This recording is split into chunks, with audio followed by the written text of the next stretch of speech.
இதயம் கனிந்த பணிவான வணக்கம் அன்பர்களே.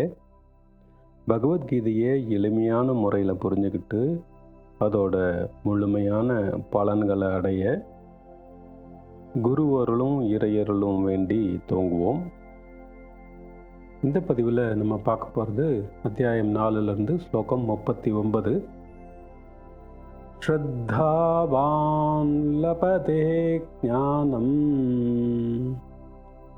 தத்பரः சய்யதேந்திரியः ஞானம் லப்த்வா பராம் சாந்திம் அச்சிரேனாதிகச்சதி. இதோட அர்த்தம், எவர் ஒருவர் ஆழமான நம்பிக்கையுடன் தங்கள் மனதையும் புலன்களையும் கட்டுப்படுத்த பழகுகிறார்களோ அவர்கள் தெய்வீக அறிவை, தெய்வீக ஞானத்தை அடைகிறார்கள். இத்தகைய ஆழ்நிலை அறிவின் மூலம் அவர்கள் விரைவில் நிரந்தரமான உயர்ந்த அமைதியை அடைகிறார்கள். The man who is full of faith, who is devoted to it, and who is subdued the senses, obtains this knowledge, and having obtained the knowledge, he goes soon to the supreme peace. இந்த ஸ்லோகத்தில் பகவான் ஸ்ரத்தா உடையவர் ஞானம் அடைவார் அப்படின்னு சொல்கிறார். இதில் 2 வார்த்தை முக்கியங்க. ஒன்று ஸ்ரத்தா, இன்னொன்று ஞானம். நாம் முதல்ல இது 2ஐயும் தெளிவாக புரிஞ்சிக்க முயற்சி பண்ணலாம். ஸ்ரத்தா அப்படிங்கிறதுக்கு அன்ஷேக்கபிள் ஃபெய்த், அசைக்க முடியாத திடமான நம்பிக்கை அப்படின்னு சொல்லலாம். அன்வேவரிங் மைண்ட் அண்ட் கமிட்மெண்ட், அலைபாயாத மனசு, உறுதின்னு அப்படின்னு சொல்லலாம். சின்சியர் டெடிகேட்டட் எஃபர்ட்ஸ், அர்ப்பணிப்பு உணர்வோட நம்ம போடுற கடின உழைப்பு அப்படின்னு சொல்லலாம். அப்புறம் அட்டென்டிவ்னஸ், ஆழ்ந்த கவனம் அப்படின்னு பல முக்கியமான அர்த்தங்களை சொல்லலாம். திட நம்பிக்கை மட்டுமே இருந்தாலே நாம் ஞானத்தை சீக்கிரம் அடைய முடியும். அதுக்குன்னு கண்மூடித்தனமான மூட நம்பிக்கை கூடாது. எந்த ஒரு விஷயத்தையும் ஸ்ரத்தாவோட, ஃபெய்த்தோட பண்ணும்போது அதில் ஆழ்ந்த கவனத்தோட நம்ம சின்சியராக, டெடிக்கேட்டடாக, முழு நம்பிக்கையோட அந்த விஷயத்தை அடைஞ்சே ஆகணும்னு இடைவிடாத முயற்சி எடுத்து பண்ணுவோம். அப்படி கர்ம ஸ்ரத்தையோட ஒரு காரியம் பண்ணும்போது அது நல்லதாக முடியும் அப்படின்னு சொல்லுவாங்க.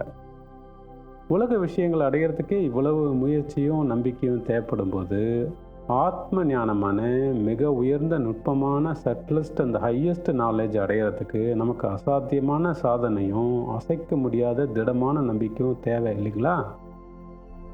இதுக்கு உதாரணமாக நம்ம சனந்தரோட கதையை பார்க்கலாம். சனந்தர் ஒரு படிப்பறிவு இல்லாதவர், சம்ஸ்கிருதம் தெரியாதவர். ஆனால் அவர் தன்னோட குருவான ஆதிசங்கரர் மேலே முழு நம்பிக்கை வச்சு அவரோட சத்சங்கத்தில் கலந்துக்கிட்டு அவரோட வேதாந்த விளக்கங்களை ஒன்றுமே புரியலைன்னா கூட அவர் சிரத்தையாக கேட்டுட்டு வந்தார்.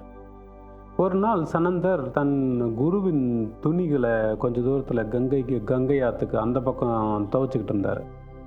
அப்போ வேதாந்த லெக்சர் டைம் ஆயிடுச்சு, மற்ற ஸ்டூடெண்ட்ஸ் எல்லாம் லெக்சரை ஸ்டார்ட் பண்ணுங்க அப்படின்னு சங்கர்கிட்ட கேட்டப்போ அவர் சனந்தர் வந்துடட்டும் அப்படின்னு சொல்லி சொன்னார். அதுக்கு மற்ற ஸ்டூடெண்ட்ஸ் எல்லாம், சனந்தர் இதுக்கு, அவர் தான் படிப்பே வராது, அவருக்கு சம்ஸ்கிருதமே தெரியாது, அவர் சும்மா தான் உட்காந்துருக்காரு, அவருக்காக நம்ம வெயிட் பண்ணுமா அப்படின்னு கேட்டாங்க. உடனே சங்கர் சனந்தா அப்படின்னு கூப்பிட ஆற்றுக்கு அந்த பக்கம் இருந்த சனந்தருக்கு உடனே தன் குரு மேலே இருக்கும் திட நம்பிக்கையினால ஆற்று தண்ணி மேலேயே கால் வச்சு நடக்க அவர் காலடியில் தாமரைப்பூ தோன்றி அவரை தாங்கி அவர் தண்ணி மேலே நடந்து ஆற்றை கடந்து குரு கிட்ட வர்றப்போ அவருக்கு ஞானோதயம் ஆகி அழகான சம்ஸ்கிருதத்தில் பாட்டு பாடிட்டு வர்றாரு. இந்த சனந்தர் தான் பக்தி ஸ்ரத்தைக்கு சிறந்த உதாரணமான ஆதிசங்கரோட பிரதம சிஷ்யர் பத்மபாதர். இப்படி உண்மையான பக்தி ஸ்ரத்தையோட குருவை கீழ்ப்படிந்து முழு திட நம்பிக்கையோட நாம் சாதனா பயிற்சி செய்தால் நமக்கு உயர்ந்த ஞானம் உடனே கிடைக்கும்னு இதிலிருந்து நம்ம புரிஞ்சுக்கலாம். சரி, இப்போ இந்த ஞானம், அறிவு பற்றி தெரிஞ்சுக்கலாம். ஞானம்ங்கிறது 2 வகை. உலக அறிவு, உள்ளறிவுன்னு சொல்லுவாங்க. வேதங்களில் இதை பராவித்யா, அபராவித்யா அப்படின்னு சொல்லப்பட்டிருக்கு. பராவித்யாங்கிறது இன்டர்னல் நாலேஜ், உள்ளறிவு, உண்மை அறிவு, உயர்ந்த ஞானம். இதை தியான பயிற்சி மூலமா, உள்ளுணர்வு மூலமா அறிஞ்சிக்கலாம். சத்தியத்தை உணரலாம். இதை தான் செல்ஃப் ரியலைசேஷன், தன்னை அறிதல் அப்படின்னு சொல்லுவாங்க. நம்ம இதயத்துக்குள்ளே இருக்கிற பரமாத்மாவை பற்றின பரபிரம்ம ஞானம்தான் பராவித்யா. Knowledge about the self within our hearts is பராவித்யா. அப்பராவித்யாங்கிறது எக்ஸ்டர்னல் நாலேஜ், வெளி உலக அறிவு. இதை நம்ம பார்த்து படித்து கேட்டு தெரிஞ்சுக்கலாம். நம்ம இதயத்துக்குள்ளே இருக்கிற ஆத்மாவை பற்றின ஞானம் தவிர மிச்சம் எல்லாமே, வெளியில் இருக்கிற எல்லாமே எக்ஸ்டர்னல் நாலேஜ் தான். இதைத்தான் திருக்குறளில் இப்படி சொல்லியிருக்காங்க: எப்பொருள் எத்தன்மை தாயினும் அப்பொருள் மெய்ப்பொருள் காண்பதறிவு, பிறப்பென்னும் பேதமை நீங்க சிறப்பென்னும் செம்பொருள் காண்பதறிவு. இங்கே மெய்ப்பொருள் செம்பொருள் அப்படின்னு திருவள்ளுவர் சொல்கிறது இந்த பராவித்யாவை தாங்க. அதாவது நம்ம வெளியில் பார்க்குற எந்த விஷயத்தையும், எந்த பொருளையும், அது மனுஷனோ மரமோ, மங்கியோ மாடோ, மங்கையோ மாணிக்கமோ, மண்டபமோ மாளிகையோ, அது எதுவாக இருந்தாலும் அதை நாம் இப்போ இருக்கிற மனநிலையில் இருந்து தான் பார்க்குறோம். நம்ம புலன்கள் வழியாக அதை அனுபவிக்கிறோம்.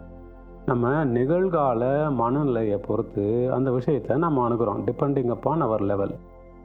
அதில் இருந்து நமக்கு அந்த விஷயத்தின் மேலே விருப்போ வெறுப்போ வரும். அதனால் நமக்கு சந்தோஷமோ துக்கமோ கிடைக்கும். இப்போ இதையே வெளியில் பார்க்குற எந்த விஷயத்தையும், எந்த பொருளையும் நம்ம புலன்களை அடக்கி by moderating and controlling our senses பார்க்க பழகணும். இதைத்தான் சன்னியத்த இந்திரியக அப்படின்னு பகவான் சொல்கிறார். அதாவது நம்ம புலன்களை கட்டுப்படுத்தி ஸ்ரத்தையோட, அசைக்க முடியாத திடமான நம்பிக்கையோட தியான பயிற்சி செஞ்சுட்டு வந்தால் நமக்கு உள்ளே இருக்கிற அந்த பிரபம்மன் தான், அது அந்த மெய்ப்பொருள், அதுதான் சத்தியம் அப்படிங்கிற அனுபவம் நமக்கு கிடைக்கும். அந்த மெய்ப்பொருள் தான் எல்லாத்துலேயும் இருக்குன்னு நாம் அந்த உயர்ந்த ஞானத்தை அடைஞ்சோம்னா நாம் பார்க்குற எல்லாமே நமக்கு பிரம்மமாக தெரியும். இதுதாங்க உயர்ந்த ஞானம்.